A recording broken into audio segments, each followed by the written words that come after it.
The ultimatum. The chamber was vast enough to swallow stars. Ambassador Elena Vasquez stood at the center of the Galactic Council's judgment floor, surrounded by beings whose civilizations had conquered gravity before humanity learned to make fire. Above her, holographic representatives of 700 species formed a glowing constellation of eyes, all watching, all waiting. She was alone. That was the point. The Korvath Imperium had made sure of it. When they'd issued their ultimatum to Earth 3 cycles ago, they'd been very specific. One human, unarmed, would stand before the Council and accept the terms of surrender. No weapons, no fleet, no backup, just words. The High Arbiter's voice rolled through the chamber like distant thunder. It belonged to Avectharon, a species that had ruled the Council for 2,000 years, their crystalline forms pulsing with ancient authority. Human. You stand accused of territorial expansion into the Korvath Protectorate, violation of the non-aggression concordat, and... The Arbiter paused, and Elena could have sworn she detected disgust in that crystalline voice, refusing to acknowledge your rightful place in the hierarchy of civilized species. Elena said nothing. She simply stood there, hands clasped behind her back, her expression calm. The Korvath ambassador rose from his platform, a massive creature, 9 feet tall, covered in biometallic plating that had been forged in the heart of a dying star. His species had conquered 40 systems. They had never known defeat. The terms are simple, the Korvath declared, his voice amplified across the chamber. Humanity will surrender all colonies beyond your home system. You will dismantle your military fleet. You will submit to Korvath oversight for the next 500 years. In exchange, he spread his arms in mock generosity. We will allow your species to survive. Murmurs rippled through the Council. Some species whispered approval. Others remained silent, watching the human with something that might have been curiosity. Elena finally moved. She took one step forward, and somehow that single movement commanded the attention of 700 species. No, she said. The word hung in the air like a blade. The Korvath ambassador's face twisted with something between confusion and rage. You refuse? I refuse, Elena confirmed, her voice steady and clear. But not because I'm foolish. Not because humanity doesn't understand the gravity of this situation. She turned slowly, addressing the entire Council now. I refuse because you've made a fundamental mistake. The High Arbiter leaned forward. Explain. Elena smiled, not with arrogance, but with the quiet confidence of someone holding all the cards. You think this is about territory, about resources, about who has the bigger fleet or the older civilization. She paused. But you're wrong. This is about something far more dangerous. And what would that be? The Korvath's voice dripped with contempt. Memory, Elena said simply. Silence. You see, the Korvath have conquered 40 systems. Your empire has stood for 3,000 years. You've never lost a war. Elena's eyes locked onto the ambassador. And that's your weakness. She began to walk, slowly circling the center platform, forcing the Council to follow her movement. Humanity is 200 years old in space. We've colonized 12 systems. By every metric you use, we're insignificant. Her voice grew stronger. But we remember things you've forgotten. We remember what it means to fight when there's no hope. We remember what it means to stand when every logical calculation says you should kneel. Poetic words. The Korvath sneered. They will not save you when our fleets darken your skies. Won't they? Elena stopped walking. Tell me, Ambassador, when was the last time your people fought a war they might actually lose? The question hit like a physical blow. The Korvath ambassador opened his mouth, then closed it. Elena pressed forward. When was the last time your soldiers went into battle knowing they might not come home? When was the last time your civilians looked up at the stars with fear instead of pride? She turned to address the entire Council now, her voice ringing with power. You've all forgotten what humanity has never had the luxury to forget. That survival is not a right. It's a privilege you earn every single day. She let that sink in. You've built your empires on the bones of species who surrendered because the math told them to. Who looked at your fleets and your histories and decided that submission was logical. And you believe you're different? The High Arbiter's voice held genuine curiosity now. No, Elena said, and her smile turned cold. I know we're different.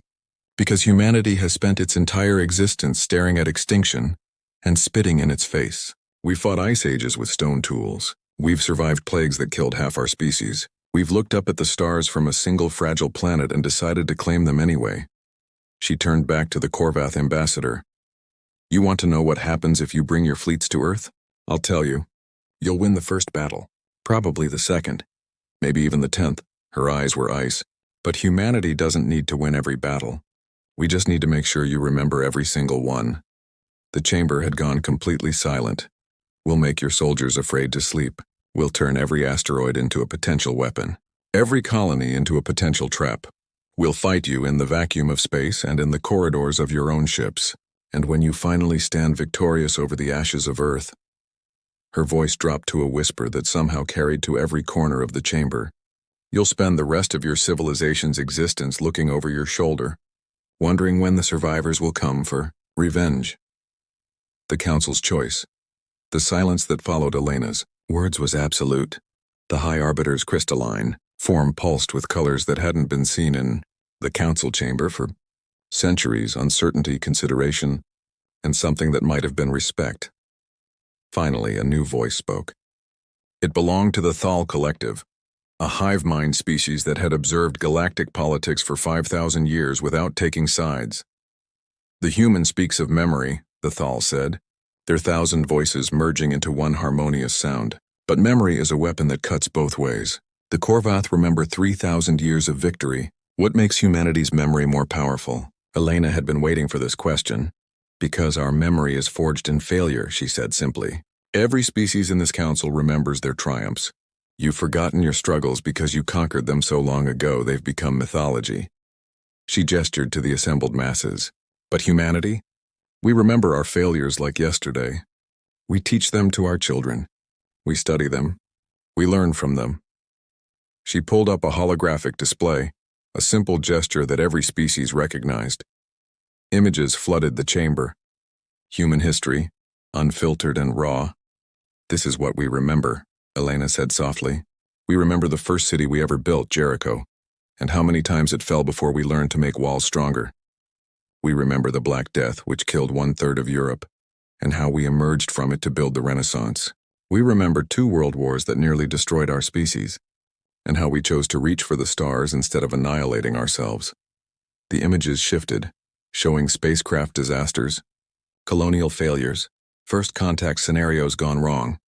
We remember every astronaut who died reaching for space, every colony that failed in its first year, every diplomatic mission that ended in misunderstanding and blood. Her voice was steady, but passion burned beneath it. And we remember because we choose to, because forgetting our failures would make us weak. The Korvath ambassador had been quiet, but now he spoke, his voice less certain than before. You speak of philosophy while we speak of fleets. Your 12 colonies against our 40 systems. Your 2 centuries against our 3 millennia. The mathematics are simple. Mathematics. Elena's laugh was bitter and bright. You want to talk about mathematics? Let me share some calculations with you. She pulled up another display, but this one showed raw data, military projections, logistical analyses. You're right about one thing, Ambassador. In a straight military engagement, humanity loses. We've run the numbers. We have 1/10 your fleet strength, 1/20 your industrial capacity. If this were a chess match, we'd be in checkmate before the game began. The Korvath ambassador straightened, sensing victory. But here's what your mathematics don't account for, Elena continued, her voice hardening. Asymmetric warfare. Guerrilla tactics.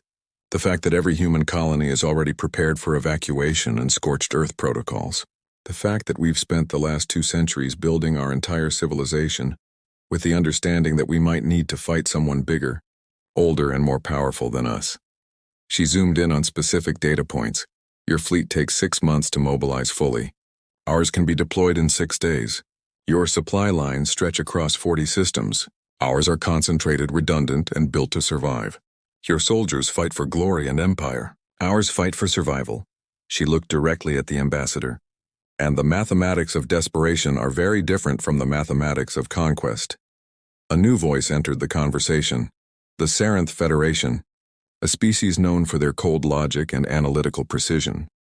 Ambassador Vasquez, the Saranth representative, said, "You make compelling arguments about human tenacity, but you have not addressed the fundamental question. Even if you make war costly for the Korvath, how does humanity benefit? You will still lose. Your people will still suffer. Your colonies will still burn. It was the question Elena had been building toward. You're assuming, she said quietly, that the war stays between humanity and the Korvath. The chamber erupted in noise, species shouting over each other, holographic displays flickering with agitation. Elena waited for silence, then continued. The Korvath Imperium has enemies. 3 failed rebellions in the last century, 4 border disputes with neighboring powers, a dozen minor species they've subjugated who would love nothing more than to see them weakened. She turned slowly, addressing the entire council. Now imagine what happens when humanity, fighting with the desperation of extinction, starts forming alliances with those enemies, starts sharing technology with those rebellions, starts teaching those subjugated species everything we know about asymmetric warfare. The Korvath ambassador's face had gone pale, beneath his biometallic plating. You wouldn't dare, he breathed. We would, Elena said flatly. Because unlike you, we don't care about maintaining the galactic order. We don't care about tradition or hierarchy or the way things have always been done. We care about survival. And if surviving means burning down the entire Korvath Imperium and destabilizing this region of space for the next 1,000 years? She shrugged. That's a price we're willing to pay. The High Arbiter spoke, and for the first time, there was something like alarm in their voice. You would risk galactic war? The destabilization of 700 civilizations? No, Elena said, and her voice was gentle now, almost sad. You would. By forcing humanity to choose between submission and extinction, you've given us no choice but to fight with every weapon we have, including chaos itself. She took a deep breath. But here's the beautiful thing about this moment, honored Arbiter. We don't have to make that choice. Neither do you. The tension in the chamber shifted. You came here expecting me to surrender, Elena continued. The Korvath expected me to kneel. But I've offered you something far more valuable than human submission. And what is that? The High Arbiter asked. A warning, Elena said simply. A reminder of what you've all forgotten. That the universe doesn't care about your empires or your traditions or your 3,000 years of history. It only cares about who's willing to do what's necessary to survive. She turned to face the Korvath ambassador one final time. You can have your war, ambassador. You can bring your fleets to Earth and watch your soldiers die by the millions, taking our colonies one by one. You can be remembered as the empire that provoked humanity and spent the next 1,000 years regretting it. She paused. Or you can walk away. You can recognize that humanity's 12 colonies aren't worth the cost of teaching us to be your enemy. You can choose peace, not because you're weak, but because you're wise enough to remember what war actually costs. The Korvath ambassador stood frozen, his entire body rigid with conflict. Finally, the High Arbiter spoke. This council will adjourn for deliberation. Ambassador Vasquez, you will remain. As the holographic representatives faded, leaving Elena alone in the vast chamber, she allowed herself a single shaking breath. She'd played humanity's only card. Fear. Not fear of human strength, but fear of human desperation. Fear of what a species with nothing to lose might unleash on a galaxy that had forgotten the true cost of war. And as she waited in the silence, surrounded by the ghosts of 700 civilizations, Elena Vasquez smiled, because she'd just taught the galaxy something it had forgotten, that sometimes the most dangerous species isn't the one with the biggest fleet, it's the one with the strongest memory. 3 days later, the Korvath Imperium withdrew their ultimatum. The official statement cited re-evaluation of strategic priorities. But everyone who had been in that chamber knew the truth. Humanity hadn't won through strength. They'd won by reminding the galaxy of something far more powerful, that some species remember how to fight when fighting is all they have left. And in a universe that had forgotten what that meant, memory itself had become humanity's greatest weapon. End.